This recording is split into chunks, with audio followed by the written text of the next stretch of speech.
En Ouganda, un partisan du chanteur et député Bobi Wine est décédé après avoir été blessé par balle jeudi par la police.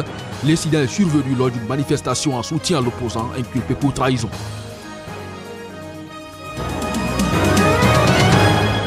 Au Zimbabwe, la Cour constitutionnelle a confirmé vendredi la victoire du président Mnangagwa.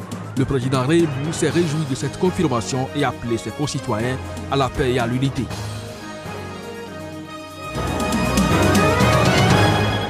Le gouvernement tchadien n'y a subi une nouvelle attaque des rebelles le 21 août dernier. L'attaque aurait eu lieu, à en croire les rebelles, dans la région de Kouribugri, à l'extrême nord-est du pays.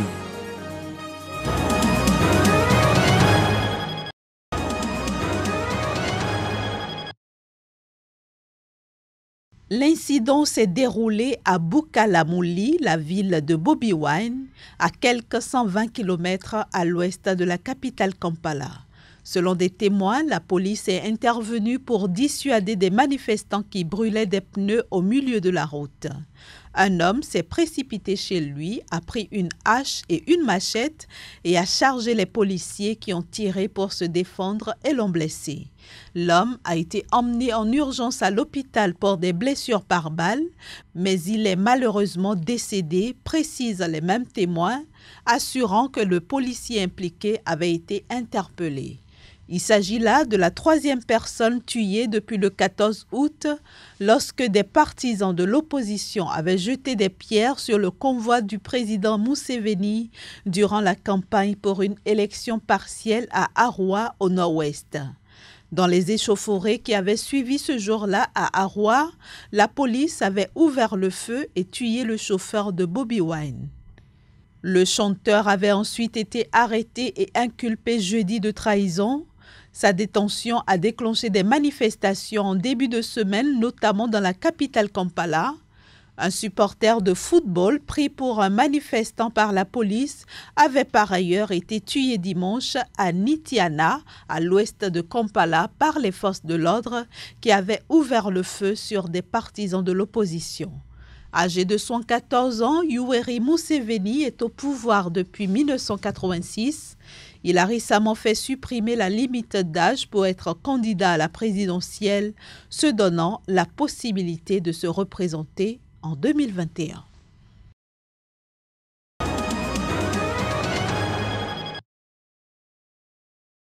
Sans surprise, la Cour constitutionnelle du Zimbabwe a validé vendredi l'élection du président sortant Emmerson Mnangagwa. Pour cette Cour, les accusations de fraude et de manipulation au scrutin du 30 juillet avancées par l'opposition n'ont pas été prouvées. Ainsi donc, la requête de l'opposition est rejetée. Emmerson Mnangagwa est déclaré vainqueur de l'élection présidentielle, a soutenu le président de la plus haute instance judiciaire du pays, Luc Malaba, en conclusion de son arrêt. La commission électorale avait annoncé au début du mois la victoire de Mnangagwa en le créditant de 50,8% des suffrages contre 44,3% à son rival du mouvement pour un changement démocratique MDC, Nelson Chamisa. Arguant de nombreuses irrégularités, le MDC a contesté ces résultats devant la plus haute instance judiciaire du pays. Les défenseurs d'Emmerson Mnangagwa avaient balayé ces accusations d'un revers de manche et dénoncé des mensonges et un dossier vide de preuves. Les observateurs internationaux ont également donné leur onction au déroulement du scrutin, à l'exception de ceux de l'Union européenne qui ont relevé une inégalité de chance entre le sortant et ses rivaux, notamment en matière d'accès aux médias audiovisuels publics.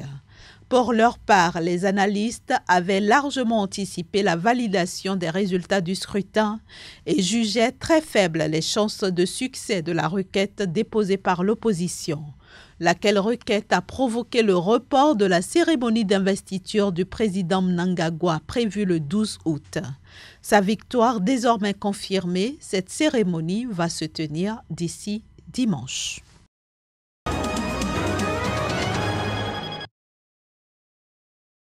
Pour l'intérêt national, les parlementaires équato-guinéens doivent soumettre leur demande de déplacement à l'étranger au président de l'Assemblée nationale et du Sénat avec l'accord du vice-président de la République, indique la note datée du 27 juillet. L'information a été confirmée par des parlementaires à Malabo. En juin, une décision similaire avait frappé les fonctionnaires de Guinée. Selon des sources concordantes, ces mesures font suite à la présumée tentative de coup d'État en janvier que Malabo a affirmé avoir déjoué. Certains commanditaires accusés par le pouvoir de cette tentative étaient des fonctionnaires qui avaient voyagé en Europe fin 2017. L'ex-ambassadeur de Guinée équatoriale au Tchad, Enrique Anguessomo, ainsi que d'autres fonctionnaires ont été arrêtés début 2018 et sont depuis détenus sans procès à ce jour. Plusieurs ressortissants étrangers ont également été accusés d'avoir fomenté le coup, dont plusieurs Français. Théodorine Nguema Obiang, fils du président Théodoro Obiang Nguema, a fêté en grande pompe son 49e anniversaire à Malabo fin juin. Il est vice-président de son pays, un petit État pétrolier depuis 2016. Celui qui pourrait succéder à son père à la tête de la Guinée a été condamné par la justice française fin 2017 à 3 ans de prison avec sursis et 30 millions d'amendes pour blanchiment d'abus de biens sociaux, détournement de fonds publics, abus de confiance et corruption. Pour Malabo, ce procès ne visait qu'à déstabiliser les institutions du pays.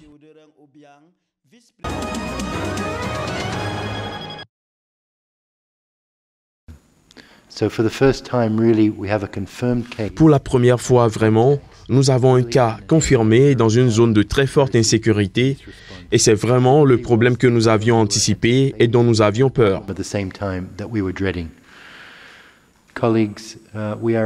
Nous sommes plutôt à un moment charnière dans cette épidémie, à la fois concernant son évolution épidémiologique et en termes de réponse. Nous sommes véritablement à un tournant. Nous devons absolument être à la pointe concernant les questions de sécurité, car nous mettons en danger quotidiennement 150 membres de nos équipes, de la même manière que les autres agences impliquées dans la réponse à l'épidémie. C'est donc un sujet que nous suivons heure par heure. Cette zone du Nord Kivu est classée phase 4 pour l'ONU et pour votre information, la phase 5 signifie pour l'ONU l'évacuation de tous ses personnels.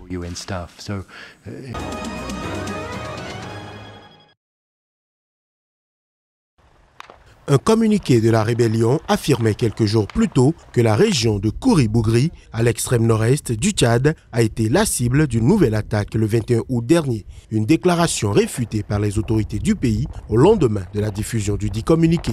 Le groupe rebelle du Conseil du commandement militaire pour le salut de la République, CCMSR, créé en Libye en 2016, a par ailleurs affirmé que les militaires tchadiens ont pris la fuite. Le groupe de rebelles tchadiens affirme qu'il possède des documents et des armes saisies lors d'une attaque contre la localité de Tarbou le 21 août et appartenant aux soldats tchadiens. Les rebelles assurent également qu'ils s'apprêtent à frayer un chemin vers les deux villes de Wour et de Fada à l'intérieur du pays. Leur but est de prendre possession de toute la région du Nord. L'armée tchadienne, quant à elle, s'est déployée dans le nord-est du pays et serait prête à poursuivre les rebelles à l'intérieur du territoire libyen.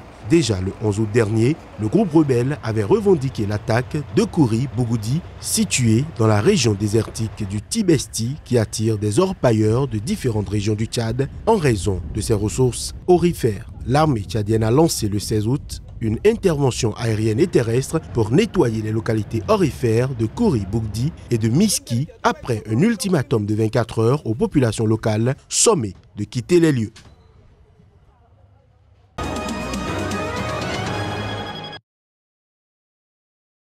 Nous n'avons pas encore reçu les kits qui doivent venir du Nigeria à cause d'un problème logistique. Mais dans quelques jours, tout rentrera dans l'ordre. Le recensement pourra effectivement démarrer, a assuré le Premier ministre Aristide Gomes sans préciser de date. Outre le Nigeria, le Timor occidental et le Cap-Vert doivent également fournir à la Guinée-Bissau des kits qui permettent d'enregistrer et de photographier les électeurs et d'imprimer leurs cartes, le tout en 3 minutes selon les autorités. Cette opération, annoncée le 23 juillet, devait en principe durer 30 jours. Nous vous rassurons que l'opération de recensement va démarrer dès que le matériel arrivera. Je n'ai aucun doute que les législatives auront lieu comme prévu le 18 novembre 2018, a ajouté le chef du gouvernement en remerciant l'Union européenne qui a annoncé une contribution pour l'organisation des élections de 2,5 millions d'euros. Quelques 920 000 documents servant de recensement livrés par l'Afrique du Sud sont toutefois arrivés mercredi dans la capitale de ce petit pays d'Afrique de l'Ouest et mis à la disposition du bureau technique d'appui au processus électoral chargé de piloter le recensement selon le gouvernement. Les élections législatives du 18 novembre doivent permettre de dénouer la crise politique que traverse le pays depuis la destitution en août 2015 par le président José Mario Vaz de son premier ministre Domingo Simões Pereira, chef du Parti africain pour l'indépendance de la Guinée et du Cap-Vert, le PAIGC au pouvoir, auquel Vaz appartenait également. Selon le ministère de l'administration territoriale, le recensement vise à inscrire 400 000 nouveaux électeurs qui doivent s'ajouter aux 593 000 figurants sur les listes depuis 2013 pour aboutir à près d'1 million d'électeurs sur une population d'environ 1 700 000 d'habitants.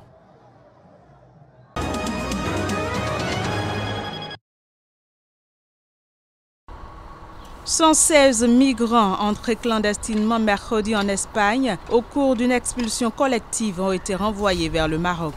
Selon la préfecture de Ceuta, l'opération se base sur la réactivation d'un accord bilatéral conclu il y a 26 ans par l'Espagne et le Maroc.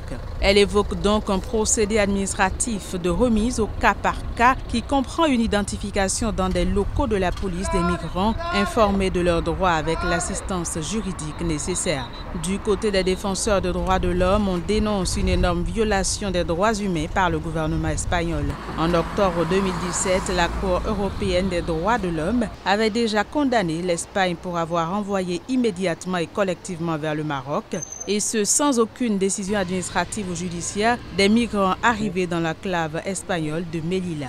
Selon l'Organisation internationale pour les migrations, Ceuta et Melilla présentent les seules frontières terrestres de l'Union européenne avec l'Afrique.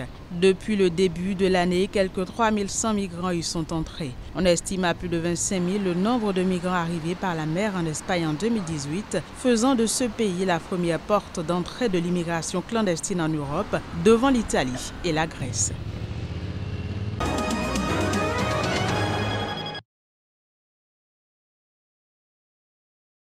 Double attaque contre les forces de police burkinabé cette semaine. La première survenue dans la région du Nord, à côté la vie à un policier. Les forces de l'ordre ont été attaquées sur un axe routier par des individus armés alors qu'elles revenaient d'une mission de sécurisation sur l'axe Solé-Titao à environ 3 km de la borne frontalière entre le Burkina Faso et le Mali. En fin de soirée, les assaillants qui étaient cachés dans les buissons ont ouvert le feu sur les policiers à moto, tuant l'un d'entre eux malgré la riposte des forces de sécurité. Une patrouille de la région s'est rendue sur place quelques heures plus tard alors que les fouilles se poursuivaient sur le site de l'assaut. Un groupe d'hommes armés s'attaquait au commissariat de police du district de Solé. La riposte des forces de sécurité a poussé les assaillants à prendre la fuite. Selon une source sécuritaire, l'objectif affiché était d'incendier le commissariat. Pendant qu'un groupe était aux prises avec les forces de sécurité, une autre partie des assaillants tentait de mettre le feu au bâtiment. Après des tirs nourris et face à la riposte des policiers, les agresseurs ont disparu dans la nature après avoir mis le feu à un hangar.